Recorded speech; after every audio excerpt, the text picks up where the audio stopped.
এবার দেশের আকাশে আসছে নতুন শক্তি। বাংলাদেশ বিমান বাহিনীতে যুক্ত হতে যাচ্ছে বিশ্ব কাঁপানো অত্যাধুনিক যুদ্ধবিমান ইউরোফাইটার টাইফুন। বিমান বাহিনীকে আধুনিক ও শক্তিশালী করার পথে এটি এক বিশাল অগ্রগতি হিসেবে ধরা হচ্ছে। এরই অংশ হিসেবে ইতালির লিওনার্দো এসপিএ কোম্পানির সঙ্গে প্রাথমিক সম্মতিপত্র সই করেছে বাংলাদেশ। আর তাতেই যেন ঘুম হারাম হয়ে গেছে প্রতিবেশী দেশগুলোর।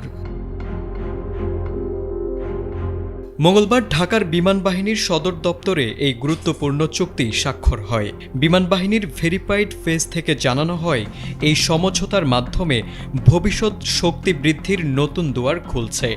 অনুষ্ঠানে উপস্থিত ছিলেন বিমান বাহিনী প্রধান হাসান মাহমুদ খান সহ দুই দেশের উচ্চপদস্থ কর্মকর্তারা।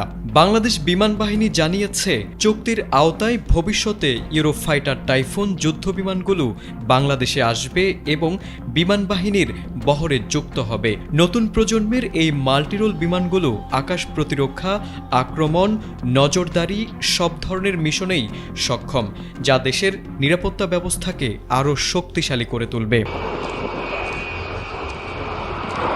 বলা হচ্ছে, দেশের আকাশ প্রতিরক্ষা ব্যবস্থাকে আধুনিকায়নের যে পরিকল্পনা চলছে, টাইফুন ক্রয় সেই বড় পরিকল্পনারই অংশ।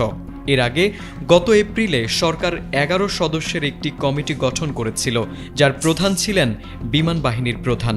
তখন চীনের তৈরি 20টি জেড-10 যুদ্ধবিমান কেনার কথাও আলোচনায় ছিল, যার সম্ভাব্য বাজেট ধরা হয়েছিল $2.2 বিলিয়ন। বর্তমানে ওয়ার পাওয়ার বাংলাদেশ.কমের তথ্য অনুযায়ী বাংলাদেশ বিমান বাহিনীর হাতে রয়েছে 212টি আকাশযান, যার মধ্যে 44টি যুদ্ধবিমান। টাইফুন যুক্ত হলে সেই যুদ্ধ ক্ষমতা আরও বহুগুণ বাড়বে, আরও আধুনিক, আরও দ্রুত ও শক্তিশালী হয়ে উঠবে বাংলাদেশের আকাশ সুরক্ষা। তারেক আজিজ, এটিএন বাংলা।